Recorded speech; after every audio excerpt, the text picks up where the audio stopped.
Hello, this is Russell from Russell Tracy Photography, and today I want to talk about sports photography, specifically the equipment that you need to do sports photography. So it's the middle of August and there's a lot of sports that are getting ready to start, both high school, professional. NFL's already started preseason, colleges are ramping up. I believe the kickoff for college football is September 3rd, and that's like 2 weeks away.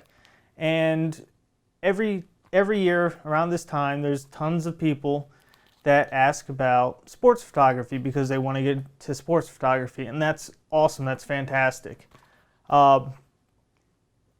There's one thing that you need to know about sports photography, and this is kind of like the dirty little secret of sports photography. I've got my notes here. That's what I'm waving around. Is sports photography is one of the very limited areas of photography where equipment does matter.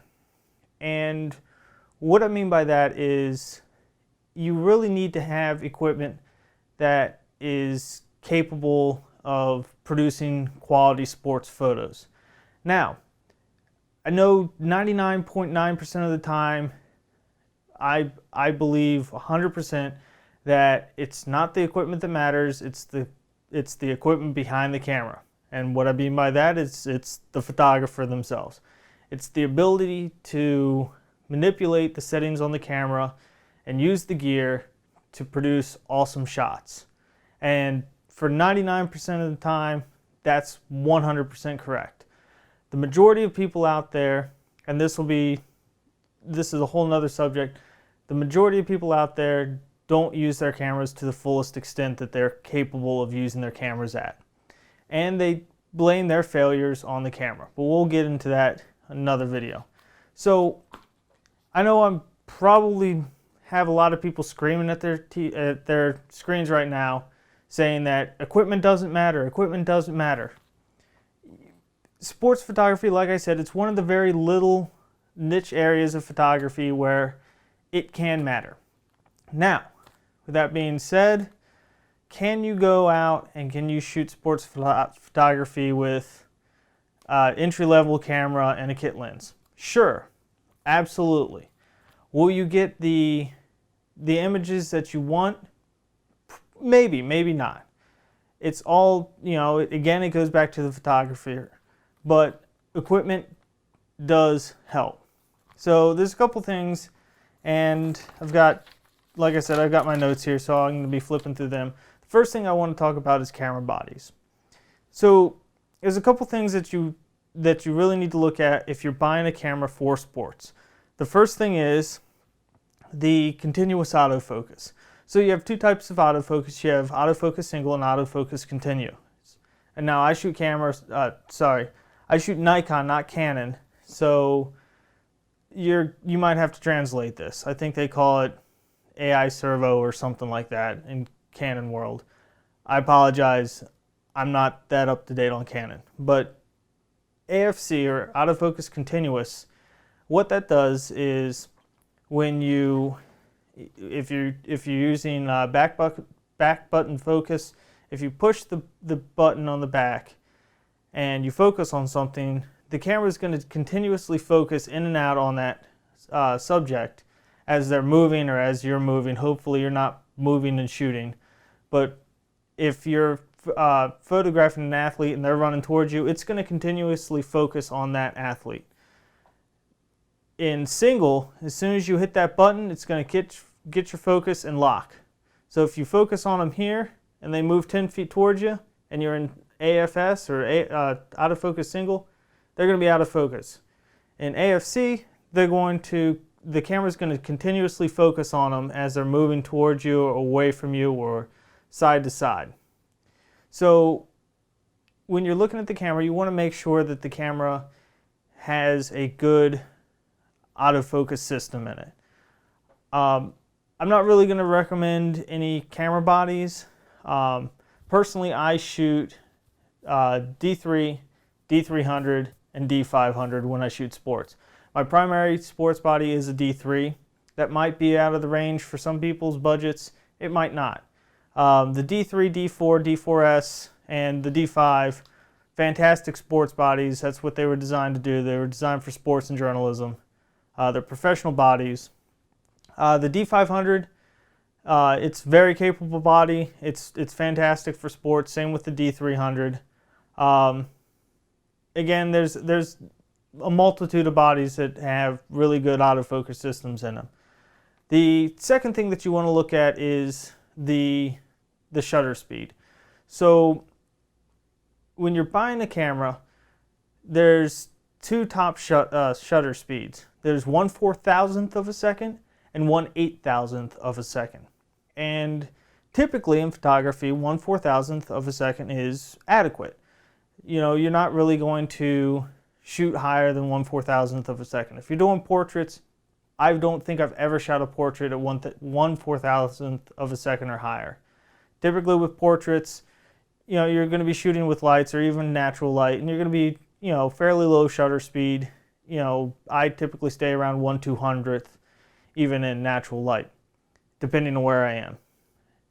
So with sports, a lot of sports, because it's fast, you're going to need a faster shutter speed. So if, say for example, you're shooting an f2.8 lens the middle of the day, and you still want to shoot f2.8 or f4, something really stopped down so you can really get that background separation.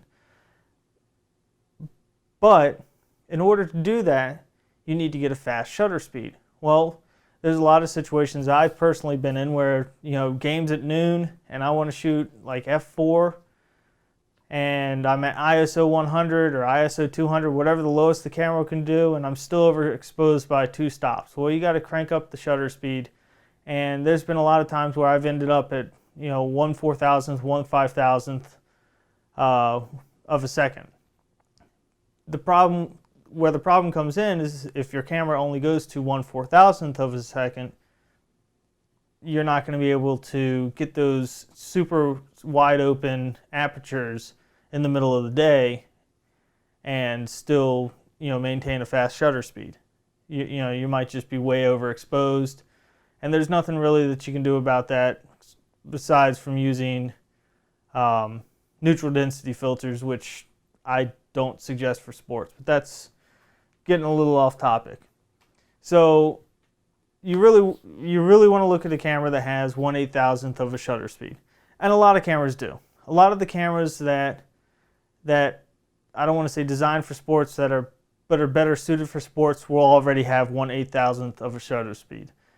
The next thing is the frames per second. So there's two types of shooting mode. There's single frame and there's continuous shutter.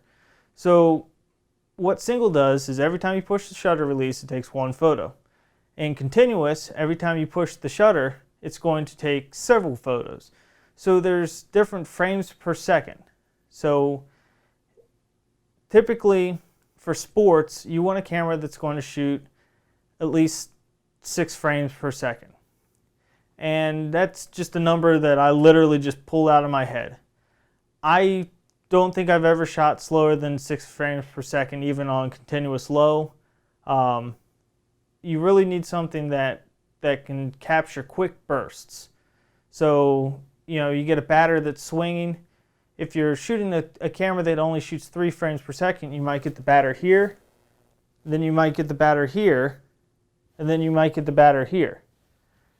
And, you know, that's all well and good, but if you contacted the ball here and your frame was here, well, that's no good. You just missed the shot. But, you know, you get something that's, you know, 6, 8, 10 frames per second, you'll get a shot here, here, you know, all the way through.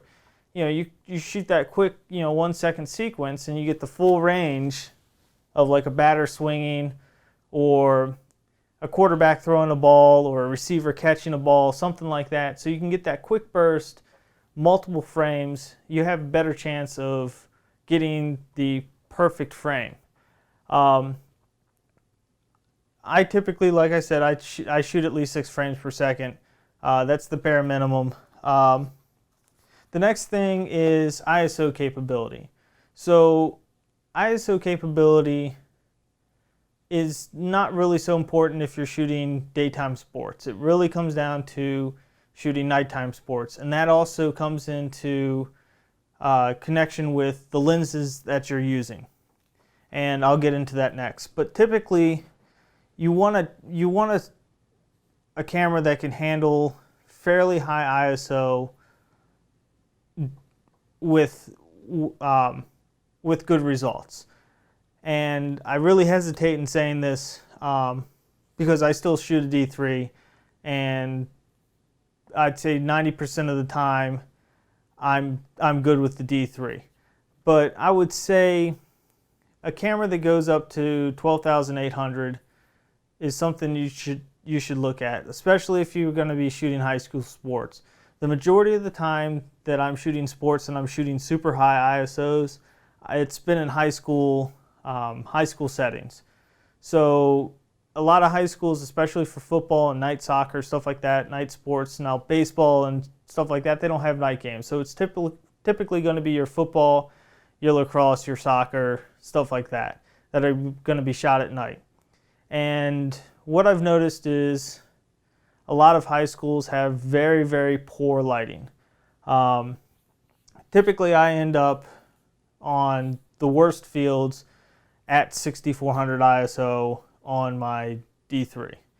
And at 6400 ISO on my D3, I think the worst field that I ever shot with, I had to shoot like 1/500th of a second shutter, which I'll get into that later.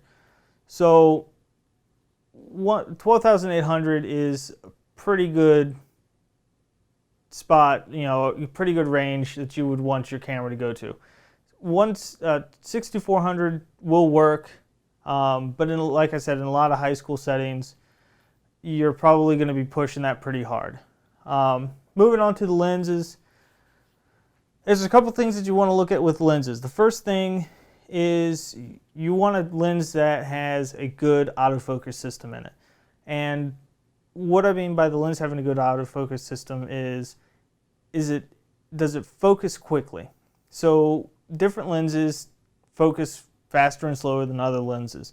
Typically the AFS for Nikon, the AFS lenses focus fine. You get into some of the older AF lenses, that's when you start seeing that the ability for the lens and the camera to lock on quickly is slower.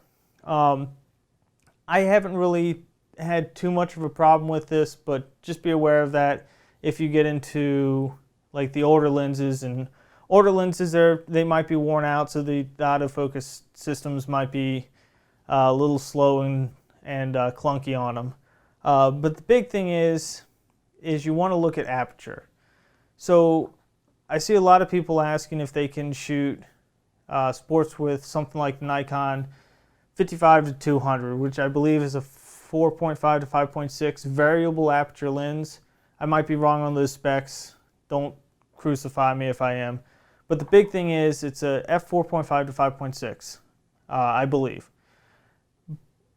The problem with that is a lot of sports are shot at a long distance. So if with a 55 to 200, if you're zoomed out to 200, you're going to be shooting at f5.6. And that's where it goes back into the ISO. So if you're shooting at f5.6 for a night game at a high school, you're gonna have to do one of two things, or both. You're either gonna have to slow down your shutter speed, which can cause a lot of motion blur, a lot of missed shots, or you're going to have to increase your ISO. And that's why having a camera that can handle high ISO with relative ease is important. All the lenses that I shoot, they're all fixed aperture. What that means is no matter where on the zoom range I am, it's always going to be that aperture that I have it set at.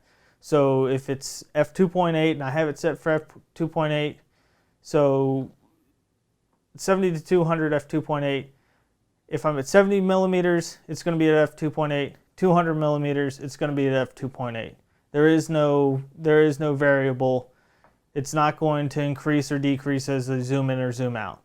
So that's pretty much it for the lenses. Now on to the actual equipment. Now when you first start shooting sports and it's high school games and stuff like that and you're doing it for fun, one camera and one or two lenses, you'll be fine. But if you start moving up and you start progressing and you start shooting bigger games or you're starting to shoot higher levels of competition, I would highly suggest getting two camera bodies. And the reason I say that is when I shoot, I always shoot with at least two camera bodies. And on one camera body, I'm going to have a long lens, and typically something over 200 millimeters. And on the second body, I'm going to have my 70-200.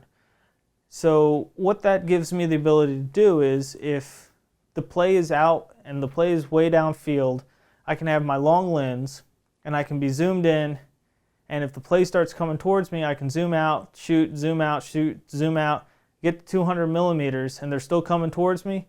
I can easily take that camera, flip it on my shoulder, grab my 70-200, and continue shooting.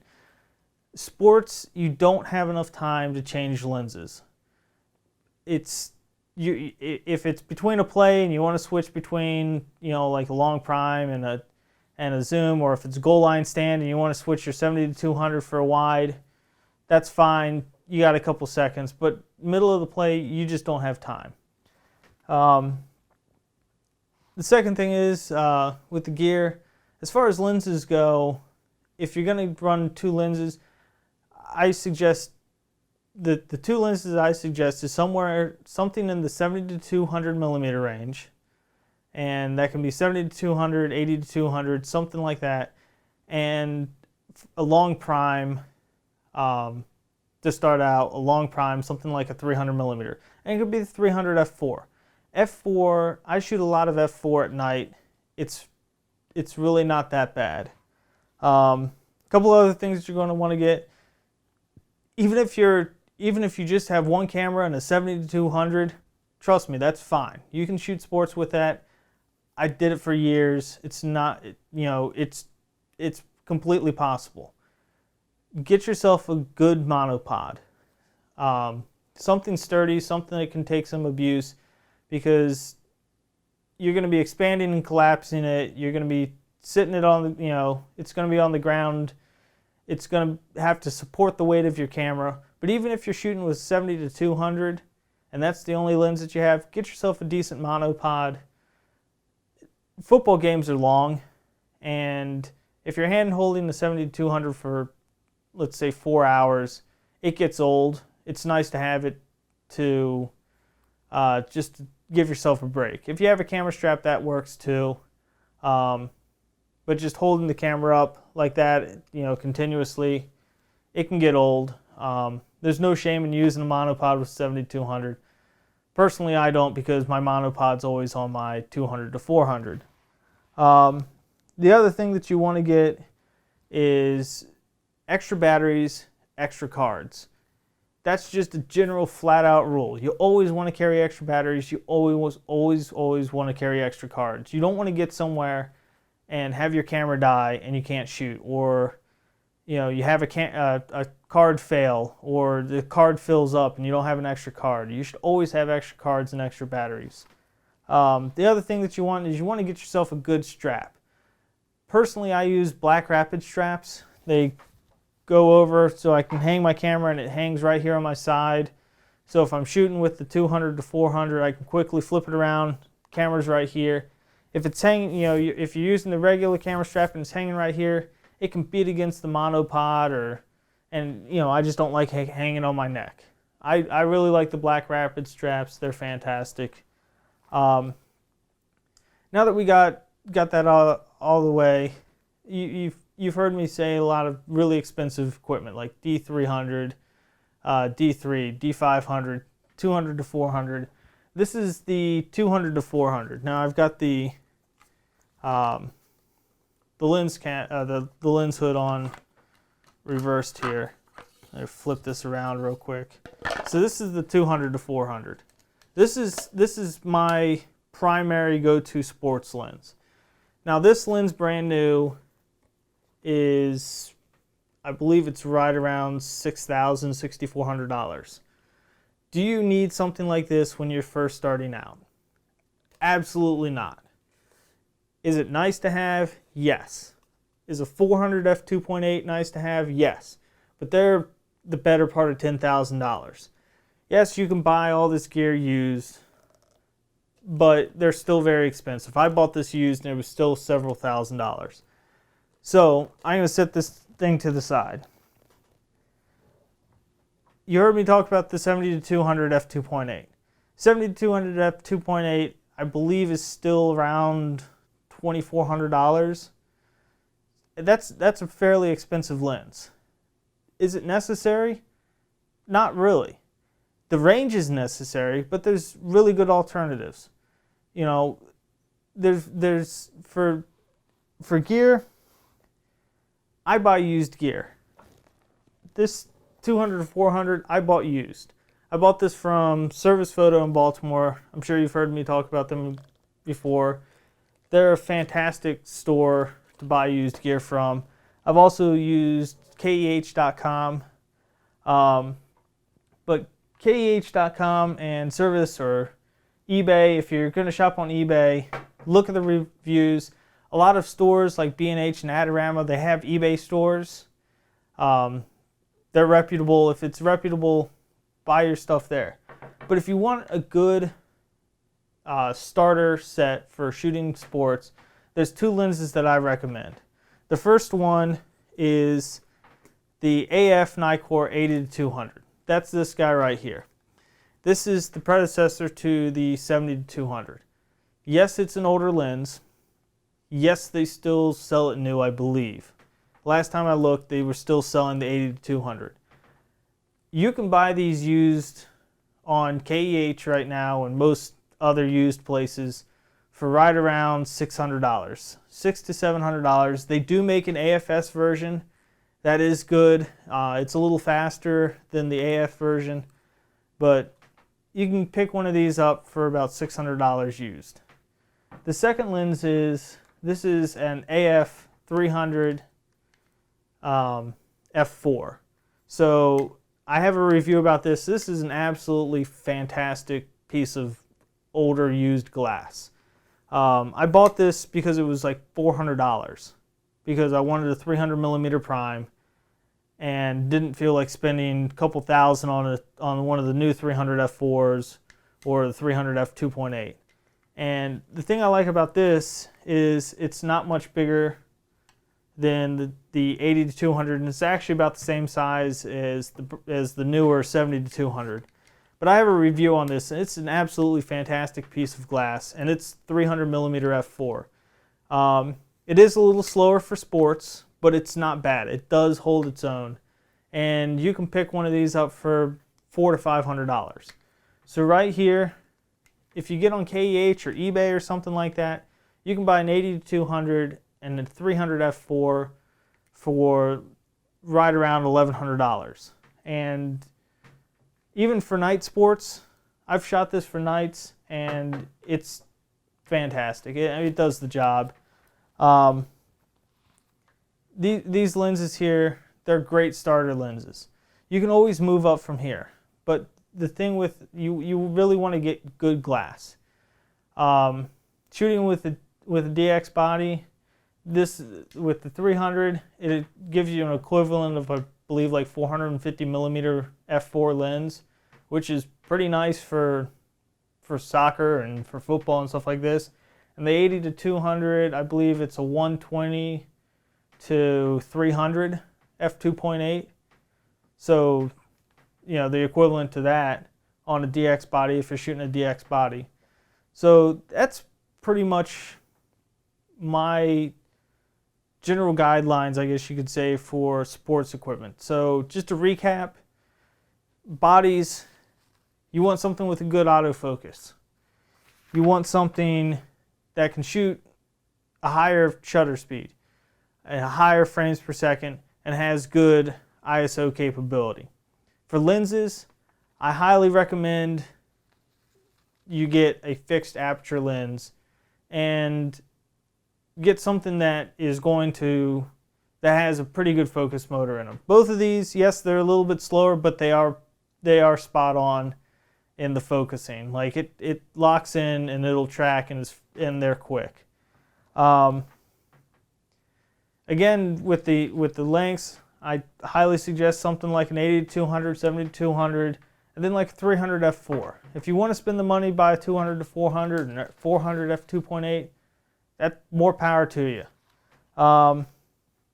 Extra cards, extra batteries.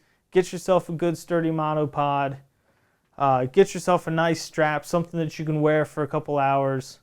And don't be afraid to buy used from reputable places. You don't have to buy all your gear brand new. That's pretty much it for this video. I'll be doing some other sports videos on how to actually shoot sports photography, and I'll show you some example images and stuff like that about the settings that I use, but I just wanted to get into the equipment right now. I know this was a longer video, so I'm going to wrap it up right now. If you have any comments, questions, suggestions, anything that you want to see, my contact information's in the description below, or leave a comment for me. If you like this video, go ahead and thumbs up, and if you haven't done so already, go ahead and subscribe to my channel. This is Russell from Russell Tracy Photography. Have a good day.